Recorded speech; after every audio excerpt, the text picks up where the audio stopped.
After leaving the Bone Caves, we continue north and drive over the 275-metre long Kylesku Bridge. Our destination for the night is the car park at Sandwood Bay Beach trailhead.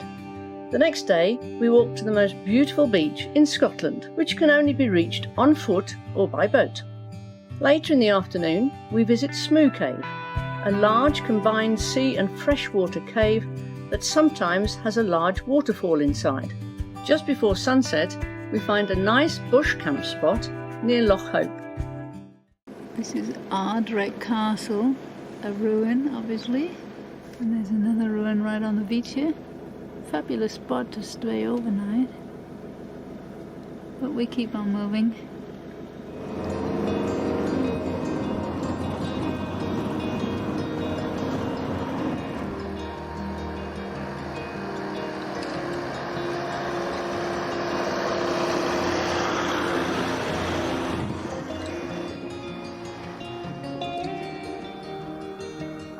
For decades now, we're travelling the Americas in our own 2 motorhomes, and we always love driving through unbelievable, beautiful landscapes.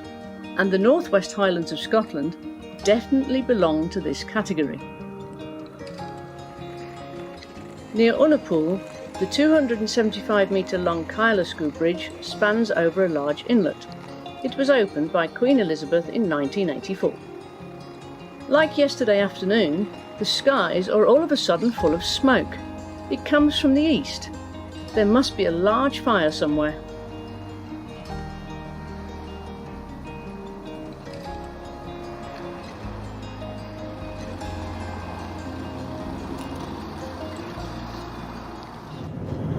In the evening we get the smoke of a big fire. It must be somewhere in the east. You can just about see that cone-shaped mountain there.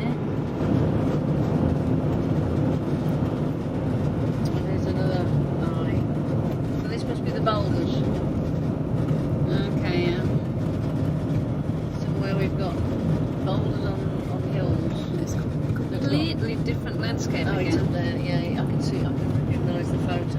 These boulders up on the tops, where you think, how the hell did they get up there? But it was because they were deposited by the glaciers. According to the Rock Route leaflet, there are various rock formations along the way, so we constantly kept our eyes out for them. Superb roads here. It's a weird light here. It's like the sea's on fire. Just after 7 p.m, we get to the car park at the Sandwood Bay Beach trailhead. It's a perfect spot to spend the night. There is even a bathroom with clean toilets and a drinking water tap where we can fill up our 100-litre water tank with a hose. They're like little dogs. Now they're off racing. What are they up to?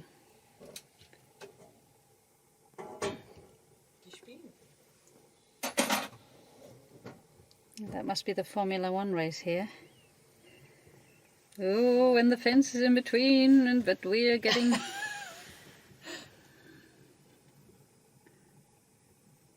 And the winner is... From our front window, we can watch the lambs having their evening fun and exercises. So cute. Ping, ping. Doof. I think you're right. Blue is male and red is female. Mommy doesn't want to give dinner in. She says you're too old for that. Go and eat grass. And off again. They've got the fence worked out now.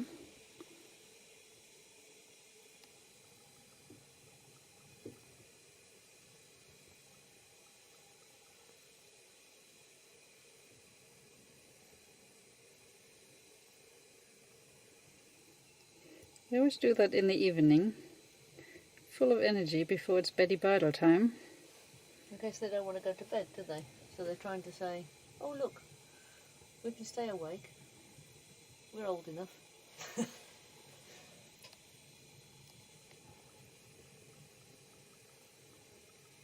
We're on our way to Sandwood Beach, and we get a first glimpse along the way. This is a lake though. We're going out to the open ocean. It's supposed to be the most beautiful beach in Great Britain. Not this one, Sandwood Beach. We'll see when we get there. Sandwood Bay Beach can only be reached on foot or by boat. It's a 4-mile or 6-kilometre hike to get there from the car park. Apparently, it has the most beautiful sand in Scotland. From the beach, you can hike steeply uphill to get to the coastal tops for better views, and to see the Am Buachaille Stack, a 70-metre high rock formation on a small island. This is our first view onto Sandwood Beach. And people still camping down there. And then it's in between the ocean and the loch. What's the name of the loch? Oh, Sandwood Loch.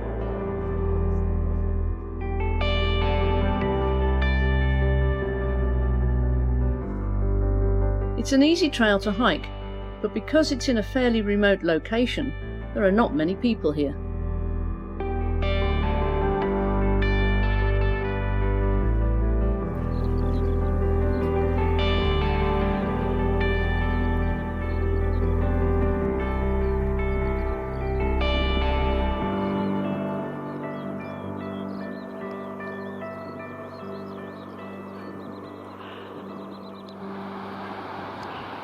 Helen doesn't like sand in her boots.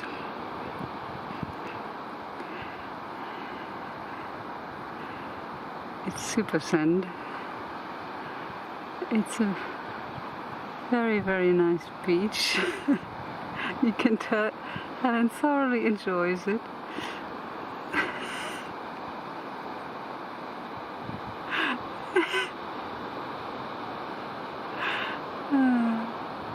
She's such a beach person.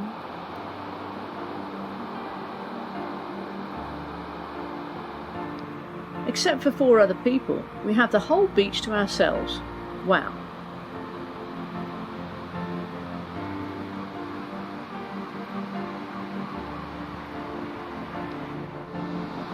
Look who's there.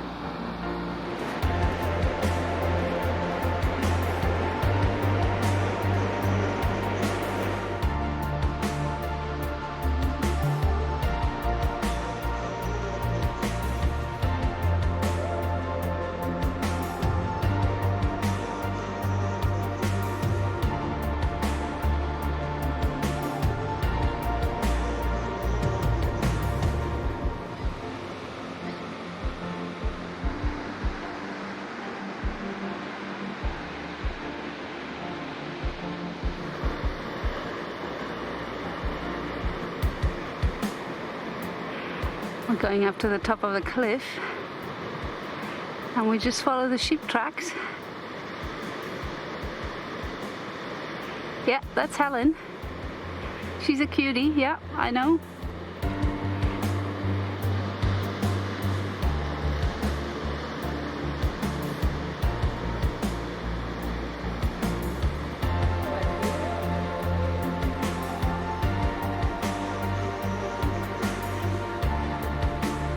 There we go.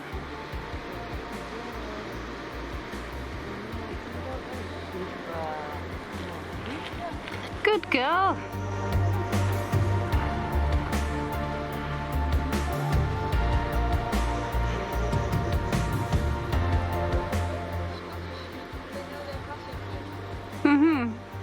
Just like us. Helen actually needs a haircut.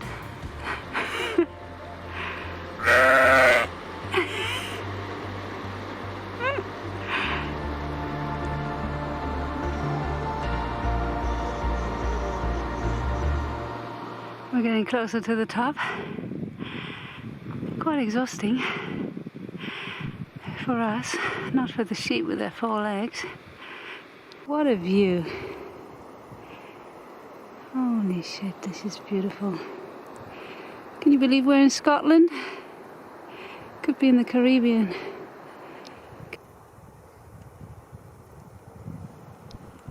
There's 2 people on the top of the stack.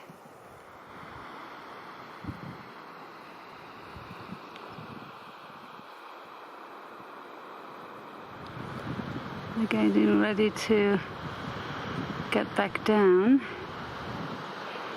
but we haven't got a clue how they actually got there because there's water everywhere. It looks like one's going down in a minute. He's definitely getting ready.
Well done.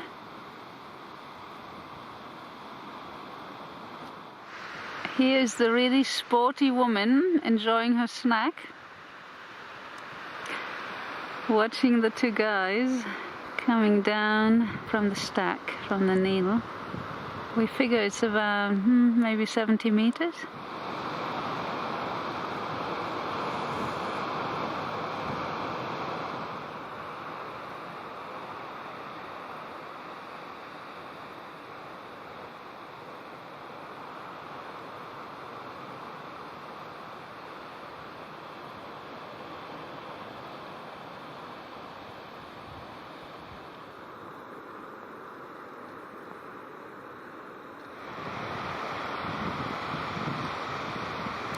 Take it from here.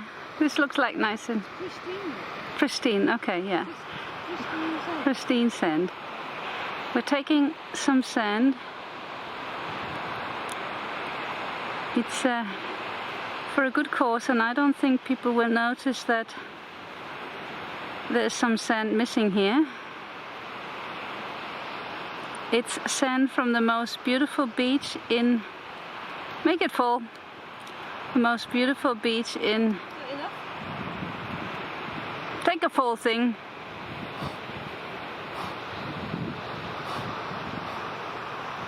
Most beautiful beach in Great Britain. And what we're going to do with it, you might see in a week's time.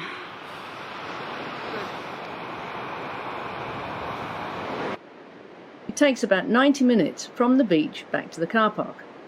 We really enjoyed our hike today.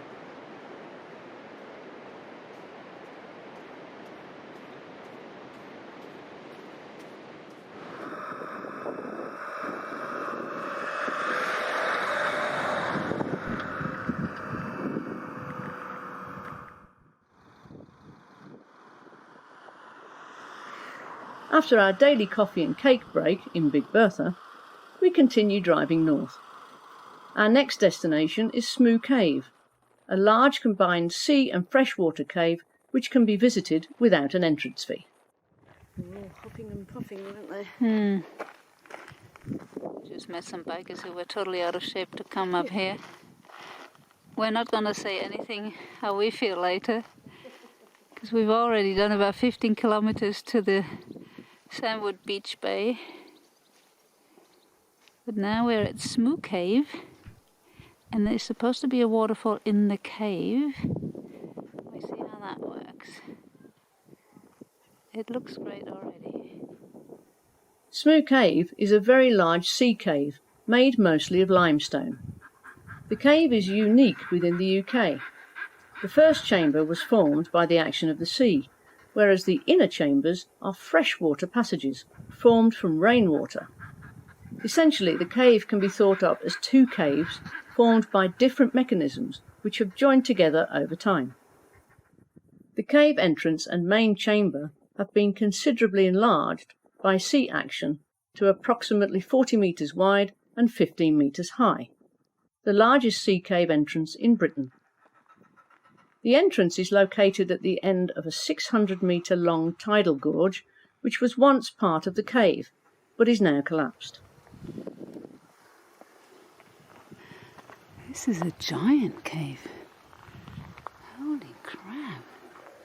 It is almost spooky here. Look how big the cave is. You can see Helen in there.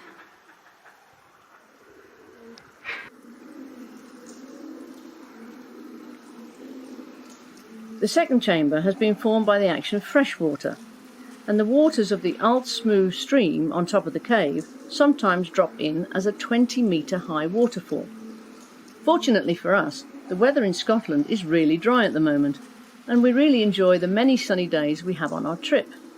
But of course, this also means that there isn't enough water right now to produce the waterfall in the cave.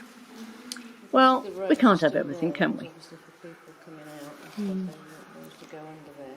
This is the where the waterfall used to come down, but they stopped it. They stopped the water coming in. No, they stopped the tours because of the danger of flooding. Okay. That was back in 2010, and they haven't started. But you can go just walk in now. I don't get it. So they must have stopped the water to come down as well. No, they didn't do anything like that. The cave is really impressive and well worth a visit.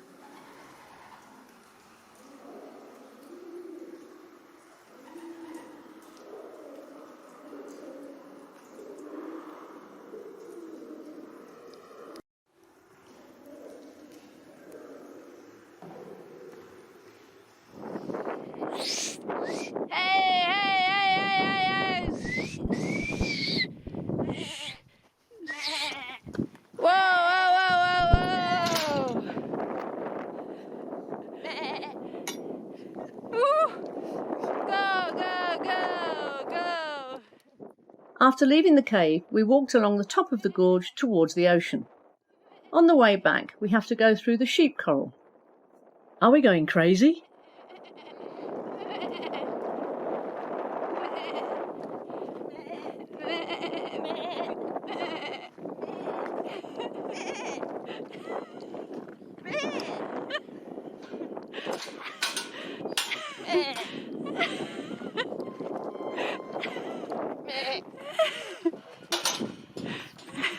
They're going to think we're absolutely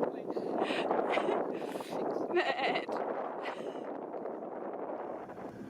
It's 7 p.m. by the time we leave Smoo Cave. The car park was a little too small to stay overnight, so we drive further along the northern coast of Scotland to find a suitable spot for the night. All the gorge here.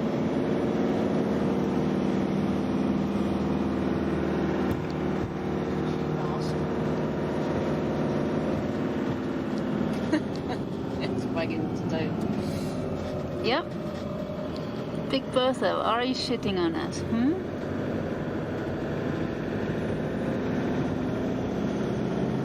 A mighty big mountain in the distance there.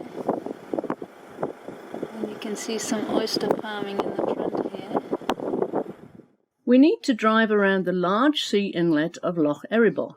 It's one of the deepest sea lochs in Scotland and has a fascinating history of its own, as it was the place where the 33 surviving U-boats formally surrendered at the end of the Second World War. Ard Neackie is a peninsula jutting out into Loch Eriboll. The lime kilns on Ard Neackie are the ruins of a defunct limestone quarry and were built around 1870. The two-storey building is what was once the ferry house, built in 1831, and acted as the ferry keeper's home. Just before sunset, we find a lay-by on the side of the road in the middle of nowhere that is large enough for Big Bertha. It's really quiet and peaceful here, and Kirsten even sees a golden eagle soaring above us.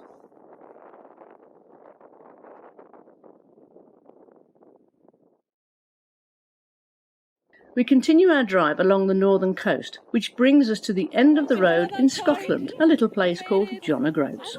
Along the way, we visit a few lighthouses and the Castle of May, which was the home of the Queen Mother until 1996. Unfortunately, we also had an accident that caused some damage to one of our wing mirrors. Then we head south again, and so does the weather, but only for one day. Great, because Dunroving Castle is probably the most beautiful castle in Scotland, with a very interesting falconry display.